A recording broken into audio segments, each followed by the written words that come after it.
Mr. Speaker, thank you to the Speaker and to the leadership for the warm welcome today at the House Republican Conference. I'll be meeting later today with members of the Senate at their weekly luncheon. And this is a day that our message is very simple. On behalf of the President-elect and on behalf of all the leadership, that we are 16 days away from the end of business as usual in Washington, D.C. Today our message is very simple. Working with the leadership here in the House and in the Senate, we're going to be in the promise-keeping business. The President-elect campaigned all across this country. He gave voice to the frustrations and the aspirations of the American people. He laid out an agenda to make America great again.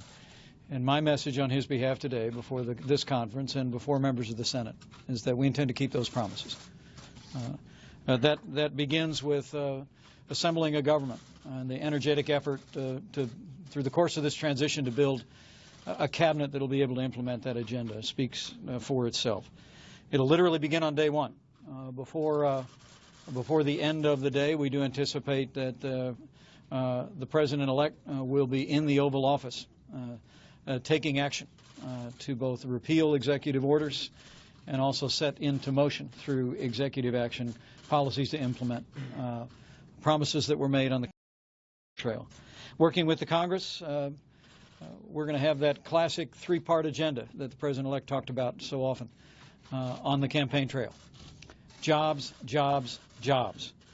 The focus is going to be from day one to work with the Congress, and you heard about the efforts this week to begin to roll back the onerous regulations that have been stifling growth in the American economy and stifling jobs and opportunities. We're going to be working with the Congress over the course of the first several months to construct the kind of tax reform for businesses and individuals that will unleash the bound-up energy in the American economy. We're going to keep our promises to end illegal immigration, to build a wall. We'll have an infrastructure bill.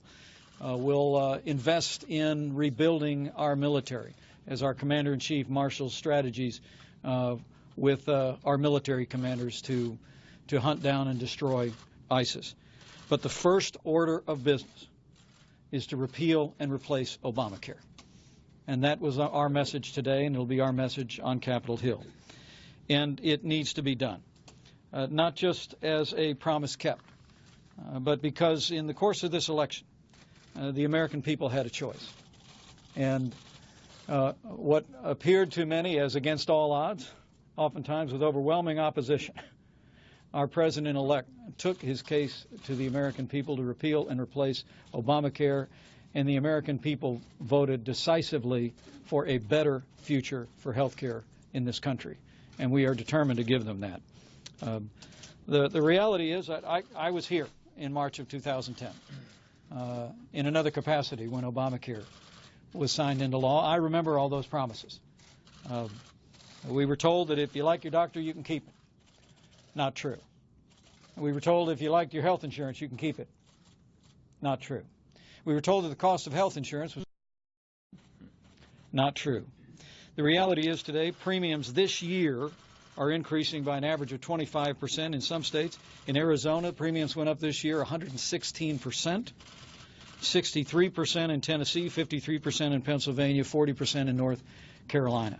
Obamacare has worked a hardship on American families, on American businesses, and in a very simple conclusion, the American people have sent new leadership here because Obamacare has failed, and it has been rejected by the American people. But now it's the time for us to keep our promises. Step one will be to repeal Obamacare.